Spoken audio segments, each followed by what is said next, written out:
Let's get one thing straight. Choosing the wrong woman could ruin your life. Yes, you heard that right. There's no way to sugarcoat it, and too many men fall into this trap without realizing it until it's too late.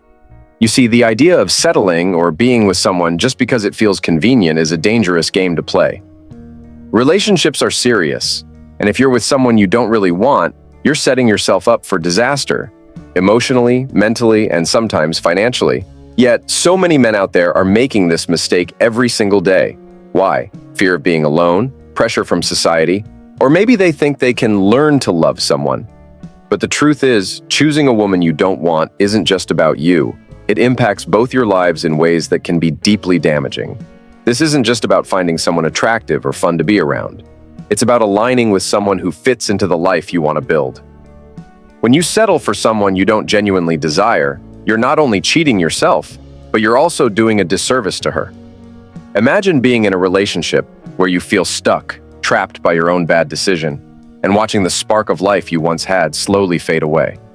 It's a silent misery that too many men endure, but it doesn't have to be that way. The harsh reality is that love, or at least real connection, can't be forced. You can't wish your way into loving someone you don't truly want, no matter how much you try to convince yourself otherwise. So why do we keep making this mistake? Why do we allow ourselves to compromise in the most important decision of our lives? If you think you can just settle in over time, you're in for a rude awakening. It never works. The only way forward is to be honest, brutally honest, about who you want and why. 1. Comfort over connection, a recipe for regret. Too many men choose comfort over real connection, and it's a massive mistake. When you settle for a woman simply because she's there or things are easy, you're selling yourself short. Comfort in relationships is deceiving. It feels safe, predictable, and uncomplicated. But here's the harsh truth. Comfort is not connection. It's a band-aid for your deeper emotional needs, and eventually it will suffocate any real passion or growth. The problem with comfort is that it lulls you into a false sense of security. It tricks you into thinking that this is good enough or that you'll eventually grow into a deeper relationship. Spoiler alert, you won't. If the connection isn't there from the start, it's not going to magically appear down the road. By choosing comfort, you're basically telling yourself, this will do, rather than asking, is this really what I want? You might convince yourself that stability and predictability are what you need, but in reality, they will lead you into a life filled with resentment and dissatisfaction. Here's a practical example. Think about a guy named Dave. Dave met a woman named Sarah. She was kind, reliable, and easy to get along with. But Dave wasn't excited about her. He didn't feel that spark, but he told himself, it's fine, Sarah is good for me. We get along, and I don't want to be single again. So, Dave settled. Years go by, and what happens? Dave starts feeling bored, trapped, and unfulfilled. The relationship becomes a routine. The emotional connection he longed for never materializes. Sarah notices it too. She feels like something is missing, but can't put her finger on it. Now, both of them are stuck in a relationship neither of them truly wants. The biggest regret Dave faces isn't that Sarah is a bad person, she's not. His regret is that he ignored his deeper desires for connection and chose comfort instead. In the end, Dave realizes that comfort without connection is empty.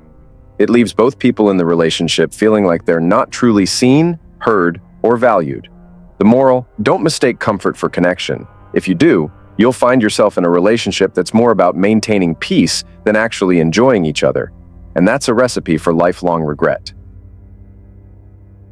2. Settling is self-sabotage. Settling in a relationship is the ultimate form of self-sabotage. Let's be blunt. When you settle for a woman you don't truly want, you're actively destroying your chances of real happiness. It's not just about avoiding heartbreak or loneliness in the short term, it's about the long-term damage you're doing to your emotional and mental well-being. Settling is like planting a seed of resentment that will grow over time, slowly choking out any joy or passion you could have had.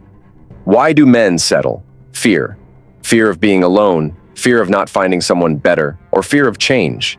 It's easy to stay with someone who is good enough rather than risk the uncertainty of the dating world. But in reality, you're setting yourself up for a life of quiet misery. You're choosing short-term comfort over long-term fulfillment, and that is self-sabotage in its purest form. Here's a practical example. John started dating Emily because she was nice and they had fun together. But deep down, he knew she wasn't what he truly wanted. She didn't share his vision for the future, but he told himself it didn't matter. Over time, John began to feel trapped. Emily could sense his distance, and their relationship became filled with passive-aggressive tension. Neither of them was truly happy, but they stayed together, stuck in a toxic cycle of settling for less.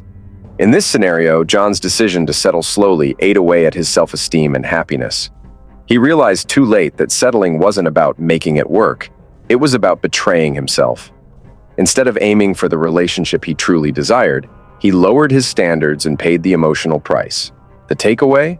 Settling is a slow form of self-destruction. It drains your energy, kills your passion, and leaves you with a life you didn't really want. Stop sabotaging yourself by accepting less than what you know you deserve. 3. False compatibility. It's not just about getting along. One of the biggest lies we tell ourselves in relationships is that compatibility simply means getting along. Wrong. Just because you don't argue or you can enjoy some peaceful moments together doesn't mean you're truly compatible. Real compatibility goes far deeper than surface-level harmony. It's about shared values, mutual understanding, and a vision for the future that aligns. But far too many men settle for false compatibility, where they mistake a lack of conflict for a genuine connection. Here's the thing. You can get along with almost anyone if you try hard enough. You can adapt, compromise, and smooth over differences, but that doesn't mean you're actually compatible. It's easy to fall into the trap of thinking, well, we don't fight, so we must be right for each other. But in reality, it's not just about avoiding conflict. It's about feeling genuinely seen and understood by your partner. A relationship where you're constantly having to adjust your true self to make things work isn't real compatibility. It's pretending. You're bending to fit a mold, and while it might seem to work for a while, it's not sustainable. Eventually, cracks start to show. That's when the frustration builds. When you realize that despite getting along, you're not fulfilled. Deep down, you'll feel something is missing, and that's because real compatibility isn't about making it work. It's about naturally working together. This false sense of compatibility usually comes from a fear of rocking the boat. You get comfortable with someone and you don't want to disrupt that comfort, so you ignore the little signs that this relationship isn't what you truly need. But pretending to be someone you're not, just to avoid conflict or maintain harmony, will lead to resentment. You'll start to feel like a stranger in your own relationship, constantly wondering why things feel off, even though on the surface, everything seems fine. In the end, false compatibility isn't about happiness, it's about avoidance. Avoiding tough conversations, avoiding true introspection, and avoiding the reality that just getting along isn't enough to build a meaningful life together. Real compatibility comes from a deep, authentic connection, and if you're not feeling that, no amount of getting along will make up for it. 4. The cost of avoiding loneliness. Too many men get into relationships not because they found the right person, but because they're terrified of being alone. Let's face it, loneliness can be brutal. It's easy to convince yourself that having someone, anyone, is better than being single. But here's the problem. When you let loneliness drive your decisions, you'll almost always choose the wrong person, and that decision can come with a heavy cost. The truth is, men often underestimate how destructive it is to be with someone just to fill the void of loneliness. You end up forcing yourself into a relationship that doesn't truly align with your wants or needs. Why? Because the fear of being alone clouds your judgment. You settle for someone who's good enough because it feels safer than the alternative, being by yourself. But in the long run, this approach does more harm than good. You're just delaying inevitable dissatisfaction and deeper feelings of isolation. Let's criticize where it's needed. Men often refuse to confront the real issue, which is their own fear of being alone. Instead of working on themselves, they rush into relationships and then wonder why they're unhappy. They try to fill that emotional gap with a relationship, but no woman can fix what's missing inside you. Avoiding loneliness this way is a form of self-deception. It's like patching a leaky boat with tape. It might hold for a while, but eventually it's going to sink. If you can't be content by yourself, you won't be content in a relationship either. Being with someone just to avoid loneliness is a recipe for resentment, frustration, and emotional exhaustion. The woman you're with will sense it too. She'll feel the lack of genuine connection, even if she can't pinpoint why. That's because no matter how much you try to hide it, deep down, you know you're just using the relationship to escape something within yourself. In the end, The cost of avoiding loneliness is high. It steals your time, drains your energy, and often leaves you feeling even more alone than before. Men need to stop using relationships as a crutch for their own insecurities. It's time to face the discomfort of being alone, work on yourself, and wait for a relationship that truly aligns with who you are and what you want. 5. Emotional cheating. You're not fooling anyone. Let me teach you something most men don't want to admit. Emotional cheating starts the moment you're with a woman you don't truly want. You might think emotional cheating is only about texting someone else behind her back or secretly flirting, but it's much deeper than that. Emotional cheating happens when you're in a relationship, yet your heart isn't really there. You might not be physically unfaithful, but you're cheating her and yourself by staying in a relationship where you're emotionally absent.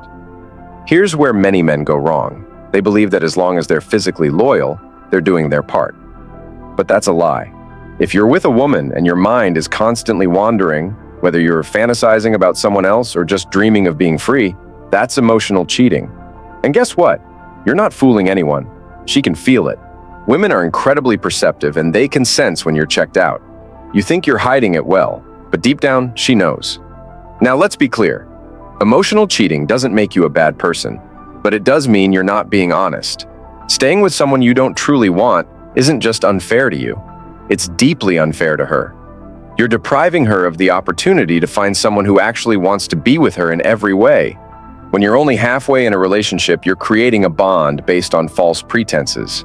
It's not real, it's not honest, and it's definitely not sustainable. Men often convince themselves that they can make it work or that it's better than being single, but you need to understand something. Emotional cheating is draining. It drains your energy, your sense of self, and your integrity. If you can't be fully invested in the relationship, you owe it to both yourself and your partner to let go.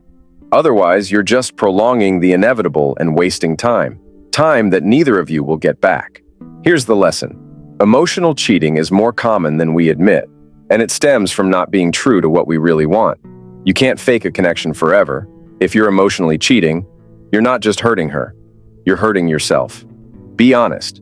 Have the courage to walk away from what doesn't serve you so both of you can find something real. The hard truth? If you're with a woman you don't truly want, you're already cheating on her and on yourself.